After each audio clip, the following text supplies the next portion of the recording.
Tentang dimana Gus Samsudin tiba-tiba ditantang sama preman.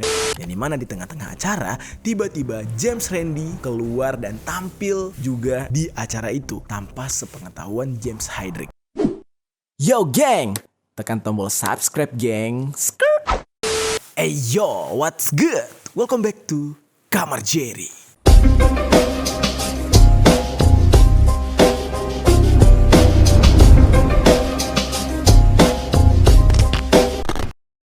Geng. Oke, wah gila ini gue syuting jam 3 pagi, geng. Oke, gue sengaja syuting pagi-pagi, subuh-subuh gini karena memang nanti gue ada kegiatan lain. So, gue syuting sekarang supaya nanti ketika gue berkegiatan, tim sudah punya bahan untuk diedit. Ya, demi kelancaran konten gitu kan. Oke, hari ini pembahasannya cukup menarik nih, geng. Lagi-lagi nih masih hawa-hawa panas tentang perang antara Gus Samsudin melawan pesulap merah. Ya aduh, sebenarnya di sini gue melihat kasus ini tuh kayak digoreng terus gitu ya.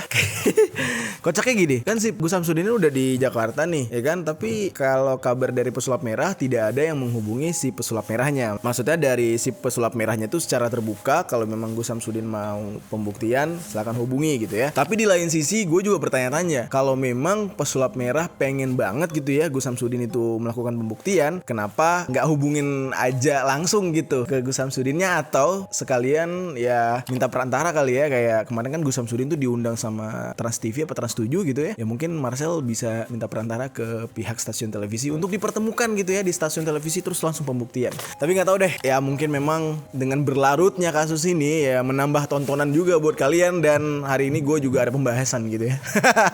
Oke, simbiosis mutualisme lah ibaratnya. Terus kemarin juga sempat gue lihat ada satu konten Gus Samsudin, gue nggak tahu ini konten beneran apa hiburan ya. Mungkin Gus Samsudin bisa memberikan penjelasan kepada netizen gitu ya, tentang dimana Gus Samsudin tiba-tiba ditantang sama preman, ya kan? Kalau gue lihat dari daerahnya tuh kayak flyover Blok M nggak sih? Atau gue salah gitu ya? Atau itu di daerah Slipi sana? Gue nggak tahu deh. Yang dimana di dalam kasus itu ada orang tiba-tiba nyamperin Gus Samsudin gitu ya, nantangin Gus Samsudin untuk pembuktian ilmu santet segala macam gitu ya. Tapi yang mencurigakannya abang-abang itu pakai masker gitu. Abang-abangnya pakai masker, nggak buka masker, terus nantangin Gus Samsudin, dan dia terus berbicara secara lugas dan lantang padahal dia tahu dia sedang direkam. Padahal nih ya, kalau misalkan itu beneran nih terjadi nih, gue nggak tahu nih kalau di realnya ya tanpa ada kamera gitu ya, gue paham banget gitu kondisi Jakarta tuh kayak gimana, karena gue warga Jakarta gitu ya. Orang di Jakarta kalau udah marah ya kan, itu nggak akan jaga jarak kayak gitu. Apalagi dia tahu ada kamera yang lagi ngerekam dia, itu kamera disamperin. Apalagi lokasinya itu kayak apa ya, kalau emang itu Blok M, gue yakin 1000% nih orang Blok M tuh nekat-nekat loh, dan nggak akan jaga jarak kayak gitu. Wah, lo mau apa, masih bisa diajak bicara, nggak akan, langsung diterobos, HP diambil, langsung baku pukul biasanya. Tapi di dalam konten itu gue melihat ya mungkin ini adalah bagian dari hiburan juga kali ya, toh niatnya baik gitu, membuat sebuah tontonan yang akhirnya kita bisa menonton gitu ya.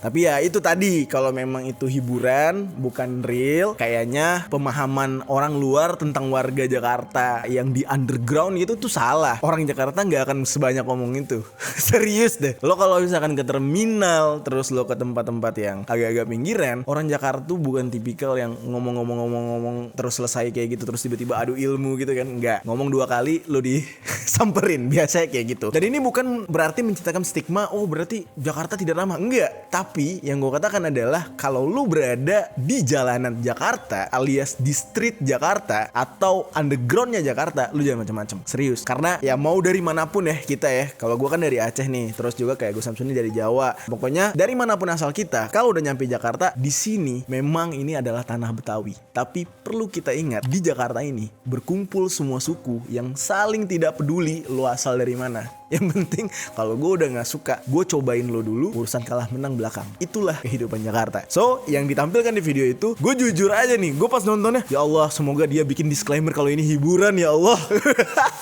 Gue bener-bener kayak, wah Jakarta tuh gak gini men. Gue juga perantau gitu, gue tahu banget watak-watak orang underground Jakarta tuh. Wah jangan dah.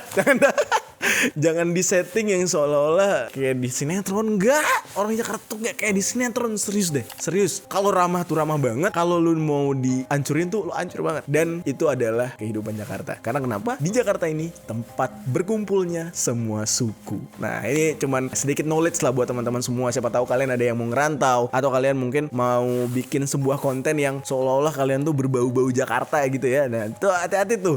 Kecelek logat aja sedikit tuh udah beda tuh. Misalnya kayak gue ini dari Aceh nih, tiba-tiba pengen kayak ala Jakarta gitu kan, pengen pakai logo ya, tiba-tiba logat Aceh nggak hilang.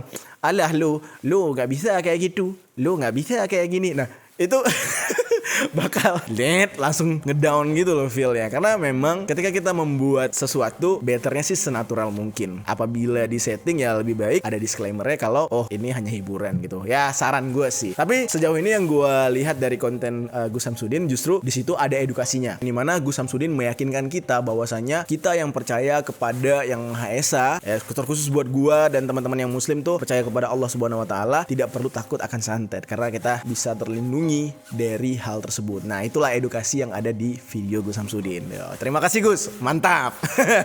Oke, hari ini geng, gue pengen ngebahas sesuatu yang ini mungkin menjadi referensinya, atau mungkin pedomannya, atau ini menjadi idolanya gitu ya, atau ini menjadi influence-nya Mas Marcel Radival alias pesulap merah dalam melakukan pembongkaran untuk semua praktik perdukunan yang ngetrik gitu. Karena di sini gue tekankan lagi bahwasanya gue sebagai umat Muslim, gue sangat percaya dengan hal gaib karena itu ada di kitab suci agama gue, yaitu di Al-Quran, dan bahkan bagi teman-teman yang beragama Kristen juga di Alkitabnya ada gitu kan. Nah, tapi buat teman-teman yang beragama lain mungkin bisa jelaskan di kolom komentar ya, gimana menurut pandangan agama kalian tentang keberadaan alam gaib gitu ya. Coba tinggalkan komentar di bawah ya, biar kita juga sama-sama sharing informasi. Nah, makanya ketika fenomena tentang pembongkaran dukun yang dalam tanda kutip nih ya, itu adalah pembodohan dan pembohongan, jujur aja gue masih percaya bahwasanya ada dukun yang beneran, alias ada gaib yang beneran, alias ada tabib yang beneran, ada ulama yang beneran, ada penyembuh yang beneran gitu ya, penyembuhan non medis maksudnya. Jadi gue meyakinkan diri gue bahwasanya yang dimaksud oleh pesulap merah adalah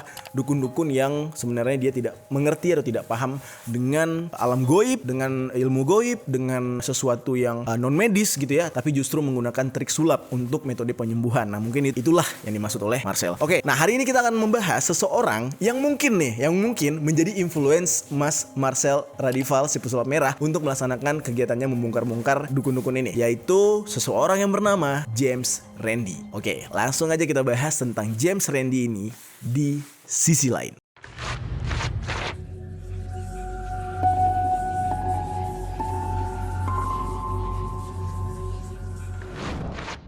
Nah, pesulap merah dia ini viral banget sekarang. Sebenarnya ini adalah perpanjangan dari kegiatan dia yang dari dulu. Karena gue juga dulu beberapa kali ngelihat pesulap merah tuh membongkar sosok-sosok yang tiba-tiba viral karena kekuatan supranatural gitu ya. Entah itu tenaga dalam, entah itu tentang praktik perdukunan gaib dan segala macam gitu. Yang paling viralnya memang untuk yang saat ini karena melawan Gus Samsudin Jadab. Karena di dalam kasus ini memang kalau kita lihat bener-bener agak miris banget ya. Si pesulap merahnya tuh udah jauh ke daerah Blitar sana untuk datang 14 jam perjalanan kabarnya, tapi sayangnya malah terjadi pergesekan. Dan di sini gue nggak mau ngeklaim ya kalau dia ditolak duluan oleh Gus Samsudin. Gue juga nggak mau ngeklaim kalau Marcelnya yang malah menciptakan gesekan kepada Gus Samsudin. Jadi intinya di sini gue bersikap netral. Gue nggak tahu cerita pastinya karena belum ada pembuktian dari masing-masing pihak. Karena masing-masing pihak nih merasa dia benar dan dia benar gitu ya. Jadi di sini kita anggap aja informasi tentang perselisihan ini masih ngambang gitu ya. Nanti kita tunggu perkembangannya. Apa yang dilakukan oleh Marcel Radival ini kan sudah dari beberapa tahun lalu gitu ya kalau gue lihat dari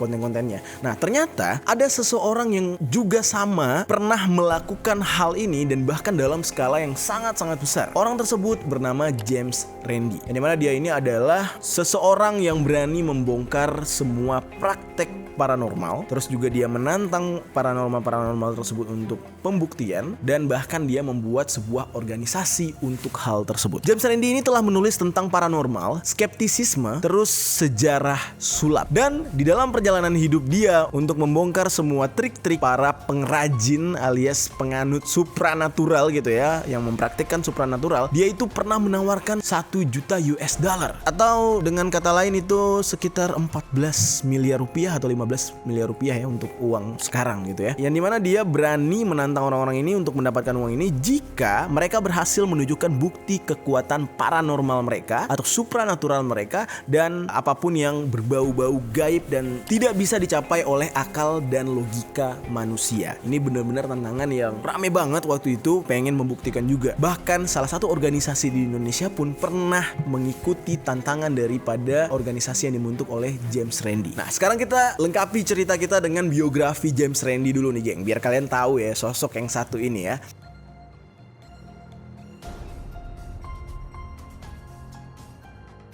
James Randi, dia ini adalah seorang pria yang dimana ketika masa tuanya, kalian bisa lihat dari fotonya, dia adalah seorang kakek-kakek yang rambutnya panjang, jenggot, udah putih semuanya gitu kan. Dan looknya ini seperti penyihir Gandalf, yang dimana dia sering melakukan sebuah kegiatan untuk mempermalukan orang-orang yang mengaku sebagai cenayang, ahli psikokinetis, atau gelar-gelar yang mencurigakan lainnya, alias gelar-gelar yang gak masuk akal gitu. Salah satu korban atau salah satu orang yang berhasil dipermalukan oleh James Randi adalah seorang pesulap supranatural yang bernama James Hydrick. Seorang pria parubaya yang mengaku bisa menggerakkan sebuah objek tanpa harus menyentuh objek tersebut. Namun perlu gue jelaskan sedikit ya geng ya. Background daripada James Hydrick ini sebenarnya dia tuh adalah seseorang yang mempunyai kasus gitu ya, yang dimana dia disebutkan sepanjang tahun 1970-an James Hydrick ini punya rekam jejak kriminal, yaitu dimana dia ini pernah terlibat kasus penculikan, terus terlibat kasus penyiksaan dan perampokan. Namun memang dia ini adalah seorang yang mempunyai ahli keterampilan aksi bela diri dan kecepatan tangan. Jadi dia sebenarnya itu punya skill gitu ya. Nah, di tahun 1970-an ketika dia dikenal sebagai seseorang yang kriminal gitu ya, akhirnya di 10 tahun kemudian, tepatnya pada 1980-an, dia merubah citranya dia alias nge-rebranding dirinya dia dan memperkenalkan dirinya kepada masyarakat sebagai seorang cenayang. Nah, mungkin ada dari kalian yang nggak tahu cenayang itu apa. Cenayang itu adalah manusia yang memiliki kekuatan supranatural. Ya kayak dukun misalnya gitu, atau orang-orang pinter gitu kan. Nah, kurang lebih kayak gitu. Nah, klaim terpopuler dari keahlian Hydrick ini adalah dia mengatakan kalau dia bisa menggerakkan pensil dan juga membuka lembaran buku halaman per halaman tanpa harus menyentuh benda-benda tersebut. Jadi kayak jadi jarak jauh gitu, geng. Dan dia sering sekali menampilkan trik tersebut ketika tampil di televisi zaman dahulu. Di saat dia mempertunjukkan penampilan sulapnya tersebut, reputasinya dia tuh semakin tinggi dan penggemarnya dia pun semakin banyak. Dia jadi terkenal banget. Namun ada sebagian kecil orang yang menganggap apa yang dia lakukan itu hanya sebuah trik omong kosong, termasuk salah satunya adalah si James Randi ini. Lalu tidak berhenti sampai di situ aja, akhirnya James Randi ini berniat untuk ngetes langsung serta ingin menelanjangi James Hydrick ini dengan membongkar trik yang dia tampilkan. Akhirnya James Randi ini tampil di salah satu stasiun TV tanpa adanya si Hydrick tersebut. Nama acara ini adalah That's My Line. Nah, di acara tersebut James Randi menampilkan sebuah aksi sulap yang dimana itu persis seperti trik yang dilakukan oleh James Hydrick. Yang tujuannya adalah memberitahu semua orang bahwasanya trik dari James Hydrick ini sangat-sangat gampang dan gue juga bisa melakukannya. Kayak gitu. Nah, memang di dalam kesempatan tersebut James Randi ini berhasil memukau para penonton. Tetapi para penonton kurang puas. Karena kenapa? Di saat James Randi hadir kayaknya kurang lengkap tanpa adanya James Hydrick sebagai orang yang mempopulerkan trik tersebut. Nah, alhasil di acara selanjutnya tiba-tiba produser mengundang James Hydrick ke acara tersebut. Yang dimana di tengah-tengah acara tiba-tiba James Randi keluar dan tampil juga di acara itu tanpa sepengetahuan James Hydrick. Dan itu adalah sebuah surprise yang benar-benar membuat Heydrich jadi kayak gugup, jadi nervous, nggak jelas, salah tingkah. Namun mau nggak mau dia harus profesional. Nah, di dalam video tersebut kalian bisa melihat sendiri ya geng ya, ditampilkan dengan jelas kalau James Heydrich itu tampil dengan menggunakan baju hitam putih ala seorang pesilat gitu ya, ala baju-baju orang bela diri gitu. Pada awalnya ketika dia tampil sendiri, James Heydrich ini berhasil melakukan trik membuka buku telepon dan juga menggerakkan pensil yang ada di meja, dan semua penonton bertepuk tangan. Tiba-tiba di tengah-tengah acara, produser mempersilahkan James Randi untuk masuk ke dalam frame acara tersebut, yang dimana dia benar-benar datang dan tampil,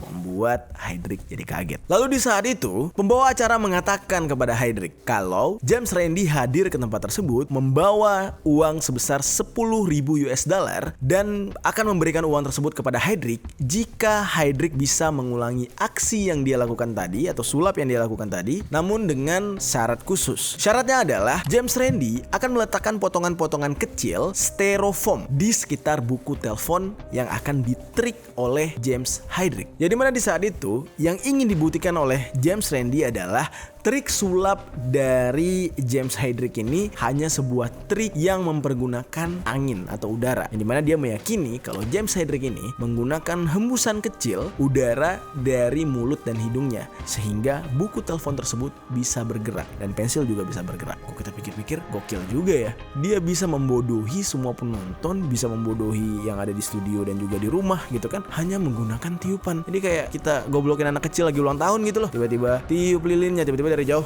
James Heydrich udah gini dan langsung mati itu lilin gitu ya. Gokil juga gitu, dia bisa memanipulasi hal tersebut sehingga orang-orang percaya gitu kan. Ya apa mungkin siaran TV zaman dulu rada buram kali ya, jadi gak kelihatan gitu. Dan James Randi ingin membuktikan kalau memang kekuatan daripada James Heydrich ini bukan karena supranaturalnya atau hal-hal yang lainnya gitu ya. Dan akhirnya James Heydrich ini ya mau gak mau udah ditantang di depan TV secara live, dan juga di situ langsung tank surprise ya kan, ada James Randi ya kan. Akhirnya mau gak mau dia harus mencoba, dan benar aja apa yang dicurigai oleh James Randi terbukti benar. Di saat itu James Heydrich berkali-kali mencoba membuka buku telepon namun tidak berhasil seperti awal dia melakukan trik sulap sebelum James Randi masuk. Akhirnya raut muka optimis dari seorang James Heydrich itu jadi berubah menjadi tegang, jadi kayak pesimis. Waduh, ini gak berhasil nih. Akhirnya semacam orang yang memikirkan alasan gitu ya. Dan benar aja dia mengeluarkan sebuah alasan dengan statement yang mana dia bilang styrofoam tersebut menyatu dengan efek tata cahaya studio sehingga menciptakan gelombang elektrik yang membuat lembaran buku menjadi lebih berat, kata dia. Jadi dia beralasan ya suka-suka dia lah biar bisa terlihat keren. Tapi yang jelas dia gagal di saat itu. Dan James Randi menjawab statement tersebut. Dia bilang dia telah mendengar alasan yang sama berkali-kali setiap kali dia mencoba untuk membongkar semua trik-trik dari orang-orang yang mengaku sebagai cenayang atau orang-orang yang memiliki ilmu supranatural. Padahal menurut James Randi, percobaan yang dia lakukan adalah percobaan ilmiah sederhana, yang dimana dia berusaha menghilangkan kontrol atas trik tipuan, kata James Randi, kayak gitu. Lalu akhirnya ketika trik itu sudah mulai terbongkar, malapetaka pun terjadi kepada Heydrich, yang dimana akhirnya dia harus mengakui kalau trik-triknya dia adalah upaya penipuan yang dia pelajari selama mendekam di penjara, bukan ilmu dari Cina. Karena di dalam pertunjukan tersebut dia memakai pakaian kayak bela diri gitu ya, seolah-olah dia belajar hal tersebut dari tempat menuntut ilmu semacam kungfu atau tempat Shaolin gitu kan. Jadi hal tersebut hanya sebuah pelengkap penampilan gitu, jadi nggak ada hubungannya dengan ilmu yang dia tunjukkan. Nah, namun di dalam perjalanannya fakta mengerikan akhirnya terungkap lagi nih. Gara-gara semua trik dia udah kebongkar, tiba-tiba dia ada kasus baru, yang dimana trik-trik itu juga sering dia pakai untuk melancarkan aksi pelecehan terhadap anak-anak di bawah umur. Jadi ya namanya James Heydrich ini seorang kriminal, ternyata dia melakukan kriminal lagi dengan melecehkan anak-anak di bawah umur menggunakan trik pesulap yang mungkin anak-anak melihat hal tersebut sangat menakjubkan. Akhirnya setelah itu Heydrich menghabiskan masa-masa atau sisa hidupnya di penjara serta di tempat rehabilitasi rumah sakit jiwa. Akhirnya dengan demikian James Randi berhasil membongkar salah satu karir busuk dari seorang yang mengaku cenayang atau orang yang mengakui mempunyai ilmu supranatural. Dan fakta yang mengejutkan juga ya, disebutkan kalau di era zaman dahulu di Amerika Serikat itu ada banyak orang-orang yang mengaku kalau dia cenayang, yang penampilannya eksentrik, yang akhirnya terungkap kalau mereka tuh melakukan aksi-aksi yang melanggar hukum sebenarnya, mulai dari penipuan serta memperdaya korban-korbannya. Kisah daripada James Randi ini sebenarnya pernah juga dibahas dalam laporan Adam Higginbotham untuk majalah New York Times. Yang dimana di situ dia menyebutkan nama lengkapnya adalah Randall James Hamilton Zwing. Dia ini adalah pria kelahiran Toronto, Kanada pada 7 Agustus 1928. Jadi cukup tua banget dan sudah almarhum juga ya, geng. Dan James Randi ini adalah seseorang yang putus sekolah dan dia memang fokus untuk menjadi seorang pesulap profesional. Dia ini sangat ahli di bidang pertunjukan telepati dan membaca pikiran, terutama kayak membaca masa depan, jadi kayak peramal gitulah. Dan tentu aja semua hal tersebut memang hanya sebuah trik dan dia mengakui kalau itu hanya sebuah trik dan tidak ada hubungannya dengan kekuatan supranatural, kata dia. Namun saking penggemarnya ini benar-benar memandang James Randi ini hebat pada masa dulu waktu mudanya dia, sampai-sampai mereka benar-benar percaya kalau James Randi ini memiliki kekuatan paranormal. Jadi kekuatannya itu asli gitu ya. Nah, namun bagusnya James Randi ini karena dia sadar kalau dia itu telah membodohi orang-orang dengan trik-trik tersebut sehingga orang-orang itu percaya. Akhirnya James Randi ini mengatakan kepada para penggemarnya kalau hal ini hanya sebuah trik. Dia menjelaskan ini hanya sebuah trik, tidak ada kekuatan paranormal di sana, tidak ada kekuatan supranatural di sana. Namun tujuan daripada James Randi ini adalah supaya tidak ada orang-orang lain yang mungkin mengetahui trik yang sama dengan dirinya dan memperdaya orang-orang untuk percaya kalau si penipu ini atau si orang yang mempraktekkan ilmu supranatural ini adalah cenayang beneran gitu. Jadi dia tuh takut banyak orang yang tertipu gitu. Dan akhirnya James Randi ini pun mengubah gaya pertunjukannya menjadi seorang escapologist atau ahli membebaskan diri dengan nama panggung The Amazing Randi. Namun dia tidak pernah melupakan para penggemarnya dia yang meyakini kalau dia memiliki ilmu supranatural asli yang di luar nalar manusia. Dia tetap menjaga lah gitu ya penggemar-penggemarnya tersebut. Nah, lalu di samping pekerjaan si James Randi ini menghibur orang ala Houdini, pada pertengahan dekade 1960-an dia memulai kampanye melawan para cenayang alias orang-orang yang mengaku memiliki ilmu supranatural. Nah, dia mulai nih yang melakukan kegiatan kayak si pesulap merah, yaitu membongkar para dukun-dukun palsu gitu ya. James Randi ini menjajaki sikap sebagai seorang skeptis atau mereka yang meragukan segala hal, khususnya tentang hal-hal yang tidak sesuai dengan hukum-hukum ilmiah atau hal-hal yang tidak bisa dijangkau oleh logika. Jadi dia percaya banget gitu ya, tidak ada manusia yang bisa melakukan hal-hal di luar kemampuan manusia biasa. Jadi dia tidak percaya dengan ilmu supranatural gitu, dan dia pengen ngebongkar semuanya, pengen ngebuktiin semuanya kalau itu hanya sebuah hoax atau settingan. Dan memang pada tahun 1970-an tersebut itu banyak banget orang-orang yang mengaku kalau mereka itu seorang dukun lah, memiliki ilmu cenayang lah, dan lain-lain gitu ya. Dan di saat itulah kemunculan James Randi ini juga semakin dikenal oleh masyarakat karena dia berusaha untuk menantang semua orang yang mengaku memiliki ilmu supranatural. Dan pada masa 1970-an itu memang sedang marak-maraknya yang namanya teori konspirasi, yang dimana orang-orang tuh mempertanyakan keberadaan alien, terus orang-orang tuh mempertanyakan apa yang ada di segitiga Bermuda, dan kondisi tersebut lalu dimanfaatkan oleh banyak orang yang ingin mengaku kalau dia adalah cenayang atau orang-orang yang memiliki kelebihan khusus seperti supranatural atau paranormal. Dimana di saat itu banyak banget orang-orang yang mengklaim dirinya bisa menggerakkan benda tanpa disentuh, terus membaca masa depan, membaca pikiran, menganalisis identitas orang asing, berkomunikasi dengan arwah, wah, hingga mengoperasi penyakit seseorang hanya menggunakan tangan kosong. Jadi nggak perlu pakai pisau atau pakai alat-alat medis yang khusus. Jadi dia bisa secara gaib gitu. Nah itu banyak banget muncul di saat itu. Dan pada awal kemunculan Randy ini, dia menantang secara live, secara langsung orang-orang yang memang mengaku mempunyai ilmu supranatural. Lalu beranjak dia ke radio-radio. Sampai akhirnya dari radio-radio dia semakin terkenal, barulah dia diundang ke acara televisi nasional. Seperti misalnya The Tonight Show starring Johnson Carson, Penn, and Teller, yaitu Bullshit. Dan acara dia sendiri yang berjudul Exploring Psychic Powers Live. Jadi mana di saat itu James Randi ini menantang mereka yang mampu membuktikan kemampuan paranormal itu nyata dengan imbalan sebesar $1.000. Hingga bertahun-tahun kemudian imbalan ini naik menjadi $10.000. Dan sumber sumbangan dana ini berasal dari para donatur yang anti dengan cenayang atau anti dengan orang-orang yang memiliki ilmu supranatural yang bersimpati dengan misi James Randi. Lalu ada sebuah kejadian yang cukup epik yang membuat James Randi ini semakin dikenal masyarakat, yang dimana dia di saat itu memiliki seorang lawan atau rival yang benar-benar perselisihannya itu cukup lama dan cukup panjang ya. Namanya itu adalah Uli Geller. Dia ini adalah seorang cenayang asal Israel yang kabarnya mampu membengkokkan serta mematahkan sendok besi hanya menggunakan pikiran. Nah ini rivalnya ini mirip seperti antara Marcel Radival dengan Gus Samsudin ya. Jadi di sini sama-sama saling berselisih dan sama-sama mengakui kalau mereka yang benar gitu kan.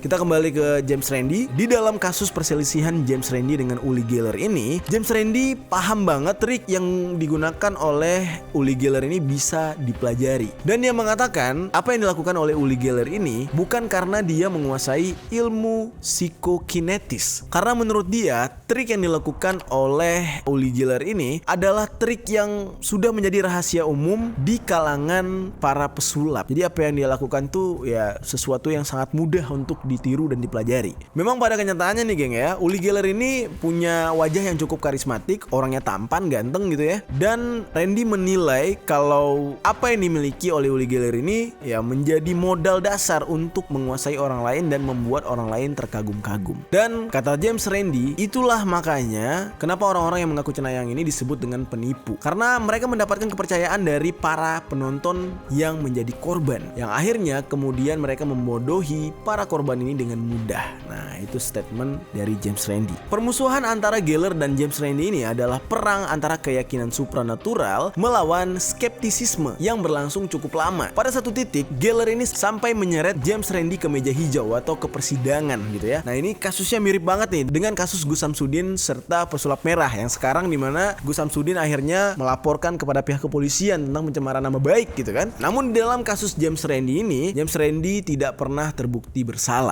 Namun proses penyelidikan serta pengadilan cukup menguras rekening James Randi karena ya dia harus membayar pengacara, terus juga segala macam yang berhubungan dengan persidangan gitu kan agar dia tetap bebas. Dan James Randi ini pernah membantu majalah Time saat mengekspos trik sulap daripada Uli Geller ini. Tidak lama kemudian permusuhan dua tokoh publik ini sampai mencapai klimaksnya gitu ya. Jadi puncak tertingginya gitu. Dan ini terjadi di saat Uli Geller diundang di dalam acara talk show yaitu The Tonight Show starring Johnny Carson. Yang dimana di saat itu produser acara The Tonight Show tersebut meminta James Randi untuk ikut tampil dalam membantu mencegah tim Geller melancarkan triknya. Karena produser acara tersebut pernah melihat rekam jejak dari James Randi bersama majalah Time tersebut kan. Jadi dia meminta James Randi untuk datang juga. Tolong nih coba lo bongkar trik dari Uli Geller bersama timnya ini atau lo halangi dia untuk melakukan trik. Bisa nggak? Nah ditantang oleh produsernya. Dan James Randi langsung mengiyakan karena memang dia sangat rutin gitu ya menjadi bintang tamu di setiap acara. Dan dia menyetujui dengan memberikan beberapa tips ke tim penanggung jawab acara. Dan akhirnya James Randi pun berhasil mempermalukan Uli Geller dengan membuat Uli Geller ini tidak pernah berhasil melakukan triknya ketika penayangan acara tersebut. Dan triknya itu gagal terus geng dibikin sama James Randi. Dan di saat itu Uli Geller memberikan alasan yang benar-benar berbelit-belit dan juga terkesan hampir hampir mirip seperti alasan James Heydrich ketika gagal melakukan semua triknya. Dan ini semua karena adanya James Randi. Dan kalian harus tahu statement dari Geller ini ya, ketika dia digagalkan oleh James Randi. Jadi dia bilang, saya duduk di acara itu selama 22 menit, merasa terhina, dan akhirnya saya kembali ke hotel dalam perasaan yang sangat hancur. Saya di saat itu hampir berkemas untuk kemudian balik ke Tel Aviv, Israel pada keesokan harinya. Jadi dia benar-benar sedih banget karena dia dipermalukan di acara televisi. Dan di saat itu James Randi merasa sangat senang gitu ya, karena dia berhasil memenangkan pertarungan untuk membongkar semua trik-trik sulap tersebut. Sampai akhirnya ternyata Uli Geller ini justru karirnya nggak hancur geng, malah makin melesat setelah triknya itu gagal dan dibongkar oleh James Randi. Yang dimana di saat itu dia diundang ke acara The Merv Griffin Show. Namun di saat itu James Randi nggak menyerah gitu aja, karena emang niat dia kan baik, pengen ngebongkar trik sulap yang menipu para penonton. Dan di saat itu dia justru semakin bersemangat untuk terus membongkar semua trik dan metode yang dilakukan oleh para pesulap agar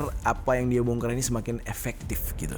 Dan selain dia rajin tampil di acara-acara televisi, dia juga aktif menulis artikel-artikel tentang klaim-klaim paranormal. Dan acaranya dia yang bernama Exploring Psychic Powers Live itu menjadi salah satu panggung tersukses yang pernah dia jalankan.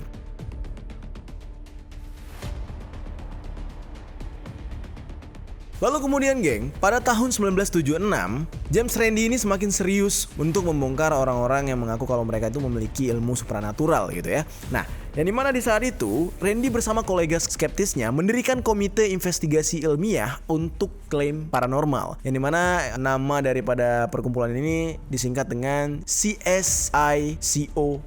Yang beberapa tahun kemudian namanya itu berganti menjadi Komite Penyelidikan Skeptis atau CSI. Dan CSI ini beroperasi melalui sumbangan para donatur. Jadi dana mereka untuk melaksanakan semua kegiatan tuh ada orang yang menyumbang gitu ya. Dan di dalam persatuan ini ada beberapa nama besar yang berstatus sebagai pendiri. Di antaranya ada Isaac Asimov dan juga Carl Sagan, dan juga yang sudah pasti James Randi di dalam kelompok ini sebagai pendiri gitu ya. Dan lalu pada tahun 1996, James Randi mendirikan sebuah organisasi yang bernama James Randi Educational Foundation atau disingkat dengan JREF atau JREF. Nah lalu sejak tahun 2003, JREF ini menyelenggarakan agenda tahunan yang bernama The Amazing Meeting, yang bentuknya tuh kayak kumpul-kumpul para ilmuwan, skeptis, dan juga para ateis se-Amerika dan dunia. Dan di dalam dunia skeptis, para penggemar fanatik skeptis ini memandang James Randi ini udah kayak Albert Einstein-nya di dalam dunia skeptis gitu. Jadi kayak para ilmuwan melihat Albert Einstein gitu ya, orang yang benar-benar menjadi panutan. Dan James Randi ini bahkan sampai keliling dunia mewakili CSI dan juga organisasi JREF-nya dia untuk menghadiri acara-acara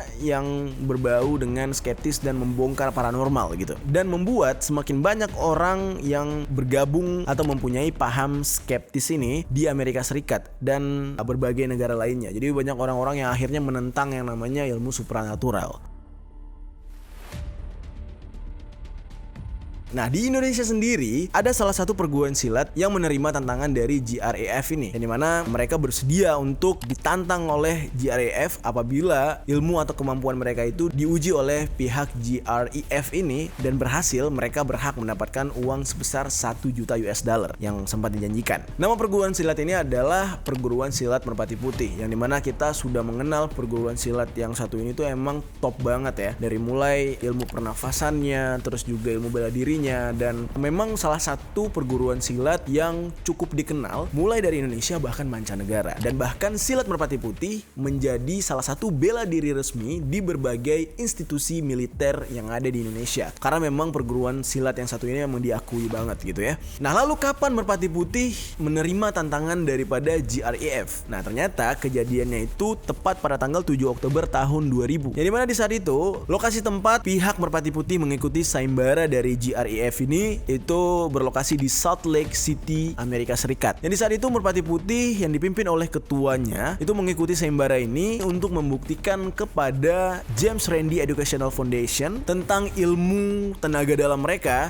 atau ilmu yang dinamakan dengan vibravision atau getaran gitu ya. Yang dimana di saat itu apabila mereka berhasil membuktikan itu di depan James Randi Educational Foundation, mereka berhak mendapatkan 1 juta US dollar. Pada demonstrasi pertama, para kontestan daripada Merpati Putih ini menggunakan penutup mata yang mereka bawa sendiri, dan juga kontestan atau peserta yang mengikuti tantangan dari GREF ini adalah pelajar-pelajar senior yang telah berpengalaman selama 20 tahun dalam bidang inilah gitu ya. Jadi mereka memang pendekar-pendekar Merpati Putih yang udah senior gitulah. Di saat itu tantangannya adalah mereka harus bisa menebak atau memilih warna bendera yang sesuai dan sangat akurat gitu ya pilihannya. Dan di saat itu peserta dari Merpati Putih ini berhasil menaklukkan tantangan tersebut dengan akurasi 100%. Dan hal itu berkali-kali dilakukan dan benar-benar berhasil. Sampai keesokan harinya, tibalah di mana tantangan dari GREF ini dilakukan menggunakan tutup mata yang sudah disediakan oleh panitia GREF.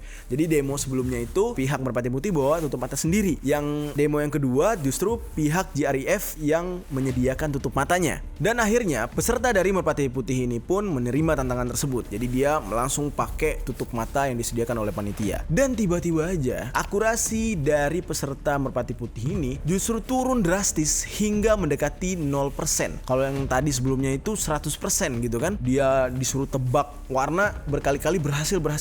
Tapi ketika pakai penutup dari panitia, justru dari 19 percobaan yang dilakukan, hanya 3 percobaan yang berhasil ditebak oleh si peserta. Kok bisa? Kok bisa ketika tutup matanya diganti, pesertanya jadi nggak bisa akurat lagi, ilmunya tiba-tiba hilang gitu ya, konsentrasinya tiba-tiba pecah. Apakah penutup mata yang dibawa sebelumnya oleh mereka itu justru bisa melihat gitu ya? Maksudnya terlalu tipis gitu kan? Pasti curiganya kayak gitu. Nah ternyata bukan itu hal yang menyebabkan peserta dari Merpati Putih ini gagal dalam menerima tantangan tersebut. Ternyata usut punya usut, setelah ditelusuri, yang membuat si peserta ini gagal adalah syarat yang diberikan oleh GREF itu sendiri. Nah, ini berdasarkan informasi dari indospiritual.com. Yang dimana di situ tertera statement dari pihak Merpati Putih yang mengaku kalau kain penutup mata yang diberikan oleh GREF itu justru telah disemproti alkohol, yang mana jelas-jelas di dalam kasus ini membuat konsentrasi peserta jadi terganggu dengan bau alkohol tersebut. Dan ini sangat masuk akal, geng. Padahal nih ya, dalam kemampuan yang diterapkan oleh Merpati Putih, seorang peserta itu